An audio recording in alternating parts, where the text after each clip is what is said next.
तो हिंदी की भाषा के साथ जो छेड़छाड़ किया गया, आपको याद होगा कि TRE-1 में वो कहे थे चेयरमैन कि भाषा का जानकार होना चाहिए, तो TRE-1 में होना चाहिए या TR-2 में खत्म हो गया। तो इस बात पर आप पूछिए ना उनसे सवाल कि फर्जीवाड़ा जो चल रहा है, 300 भागे हुए हैं शिक्षक, कहाँ गए? मुझे लगता है कि BPSC चेयरमैन की तरफ से जो चूक हुई है, क्योंकि हिंदी की जगह पर उर्दू, अंग्रेजी की जगह पर हिंदी आदि प्रश्न पत्र देकर और हटाना कहीं ना कहीं शिक्षक अभ्यर्थियों के साथ धोखा है। इस मामले में मैं आपको बता दूं कि सैकड़ों कॉल मेरे पास रोज आते हैं और इसकी अगली बैठक हम आपको बता रहे हैं 15 जनवरी या 16 जनवरी को। लाइव न्यूज, खबर तो पक्की है। नमस्कार, मैं शंभू कुमार, आप देखें लाइव 24 न्यूज। मेरे साथ जुड़ रहे हैं छात्र नेता सौरभ कुमार सिंह।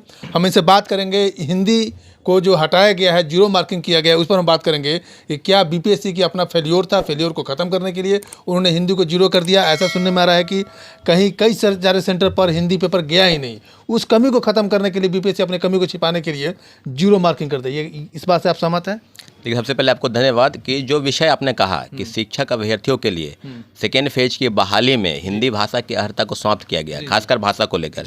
तो BPSC चेयरमैन की तरफ से जो नोटिस निकाला गया, आपको याद होगा कि रिजल्ट के प्रकाशन के एक दिन पहले, तो जाहिर से बात है कि खेल के बीच से आप नियम बदल रहे हैं। ठीक है, आपको पूरा अधिकार है बदलने का, रखने का, लेकिन आप एक बात बताइए कि लाखों की संख्या में जब अभ्यर्थी परीक्षा की तैयारी करते हैं, जाहिर सी बात है कि 25 से 30 मिनट उन्होंने दिया उसमें, और आपने कहा 9 नंबर लाने हैं, 1 to 5 के लिए रखा गया, बाद बाकी ऊपर के वर्गों को हटा दिया गया। मुझे लगता है कि BPSC चेयरमैन की तरफ से जो चूक हुई है, क्योंकि हिंदी की जगह पर उर्दू, अंग्रेजी की जगह पर हिंदी आदि प्रश्न पत्र देकर और हटाना कहीं ना कहीं शिक्षक अभ्यर्थियों के साथ धोखा है। इस मामले में मैं आपको बता दूं कि सैकड़ों कॉल मेरे पास रोज आते हैं। इसके लिए अगली बैठक बुलाई जाए और इसकी अगली बैठक हम आपको बता रहे हैं 15 जनवरी या 16 जनवरी को, क्योंकि 13 जनवरी के दिन आयोजन होना है, सबको पता है। तो हिंदी की भाषा के साथ जो छेड़छाड़ किया गया, आपको याद होगा कि TRE-1 में वो कहे थे चेयरमैन कि भाषा का जानकार होना चाहिए, तो TRE-1 में होना चाहिए या TR-2 में खत्म हो गया। तो इस बात पर आप पूछिए ना उनसे सवाल कि फर्जीवाड़ा जो चल रहा है, 300 भागे हुए हैं शिक्षक, कहाँ गए? भाग रहे हैं ना। ये क्यों भाग रहे हैं?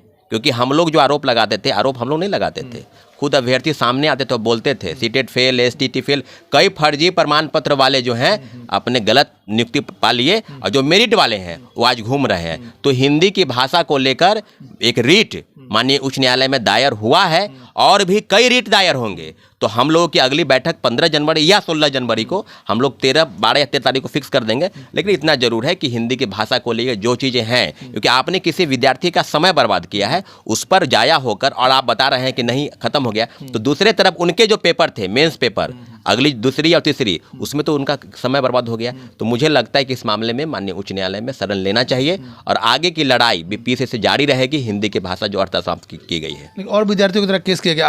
आप कब जा रहे हैं कोर्ट में? देखिए, अभी हम बैठक बुलाएंगे। पहले ये अभ्यर्थियों का कहना है कि कोर्ट जाना चाहिए।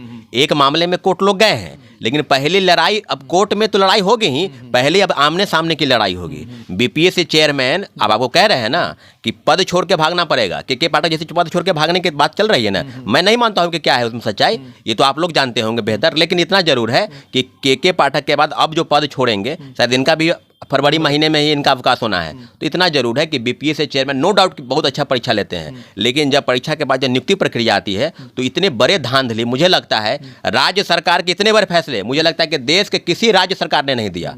खुलकर नौकरी दिया। आप डाटा उठा के देख लीजिएगा, 2.5 लाख नौकरी 3 महीना में कोई सरकार दिया है क्या? पूरे देश के इतिहास में ये पहला है, पहली बिहार सरकार माननीय मुख्यमंत्री नीतीश कुमार का है इतने बड़े शिक्षक। लेकिन दूसरे तरफ ये फर्जीवाड़ा का खेल, कोई हाथ धोने गया तो गायब हो गया। ये कौन सा खेल है भाई?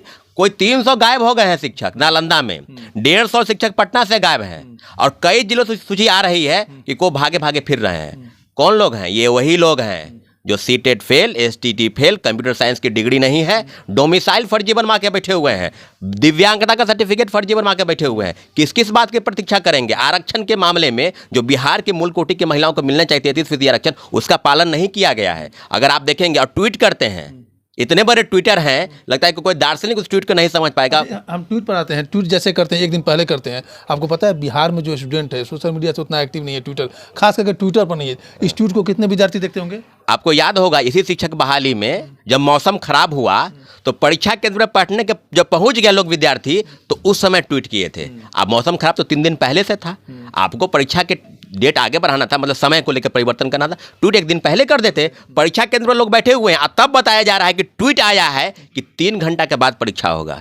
ये 6 घंटा का परीक्षा जो है 10 घंटा में खत्म हुआ है। इस तरह के चेयरमैन, मुझे लगता है इसके पीछे क्या था? इसके पीछे कई कारण है ना। इसके पीछे पहले के जो चेयरमैन रहे हैं वो प्रेस से बात करते थे। इनका है कि प्रेस पर भी नियंत्रण करना चाहते हैं। आपको याद हो, कई प्रेस को नोटिस गया है। नोटिस किया हम लोग, खुद मुझे बीपीएससी ऑफिस से भगाया गया है। हाँ, बोला कि नहीं आप जाइए, नहीं तो आपके ऊपर केस हो जाएगा। यही वही चल रहा है। एक तरफ के पाठक घूम घूम कर केस कर रहे हैं, शिक्षकों को डरा रहे हैं, और दूसरे तरफ अतुल प्रसाद जी डराते हैं, कभी शिक्षकों को, कभी छात्रों को, कभी अभ्यर्थियों को, कभी छात्र नेताओं को, न्यूज चैनलों को, कई पत्रकारों को।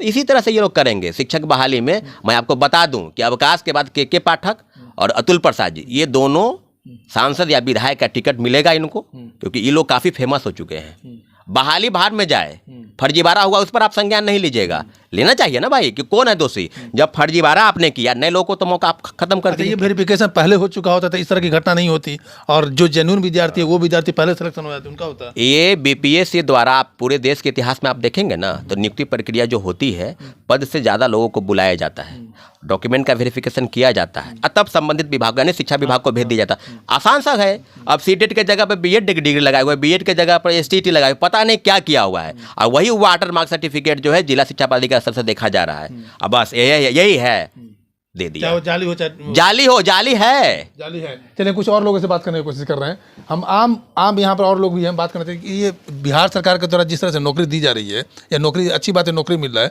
लेकिन जो तरीका है वो तरीका से आप लोग सहमत हैं क्या? देखिए, बिहार सरकार और आयोग दोनों का 2 काम है। बिहार सरकार का काम है ये अपना रिक्ति जो आयोग को दे देना। तो बिहार सरकार तो बहुत अच्छा काम कर रही है, सराहनीय कार्य कर रही है। खास करके जो 10 लाख सरकारी नौकरी देने का जो उनका वादा है, उस वादा को पूरा करने के करीब लगभग है। तो ये इसके लिए मुख्यमंत्री जी धन्यवाद के पात्र हैं। और जहाँ तक बीपीएससी आयोग की बात है, तो अतुल जी के आने के बाद आयोग में बहुत सुधार करने का प्रयास उसने किया, लेकिन TRE 1 में रिजल्ट जारी करने की जो हड़बड़ी उनकी थी, उसमें थोड़ा सा और समय लेकर उनके डॉक्यूमेंट या और भी जो भी समस्याएं थी, सारी वेरिफिकेशन अगर पहले कर ली जाती, तो जो आज समस्या सामने नज़र आ रही है, ये समस्या नहीं दिखती। चलिए, ये आपने सुना सौरव कुमार सिंह को, और कुछ लोगों को सुना आपने हिंदी अहर्ता के लिए, हिंदी के लिए जो जीरो मार्किंग किया गया, उस जीरो मार्किंग को लेकर के 14 या 15 तारीख को एक मीटिंग होने जा रही है। उस मीटिंग में एक फैसला लिया जाएगा कि हाई कोर्ट में सौरव कुमार सिंह जाने वाले हैं, केस करेंगे। हो सकता है बीपीएससी 2.0 का जो रिजल्ट है, 2.0 का जो रिजल्ट है, हो सकता है हाई कोर्ट के द्वारा ये रुकवाने की कोशिश करेंगे, या जो जेन्युइन विद्यार्थी, उस विद्यार्थी को उसमें हक मिले, हक मिलने का ये हकदार कोशिश करेंगे कोर्ट में जाकर के। लाइव न्यूज, खबर तो पक्की है।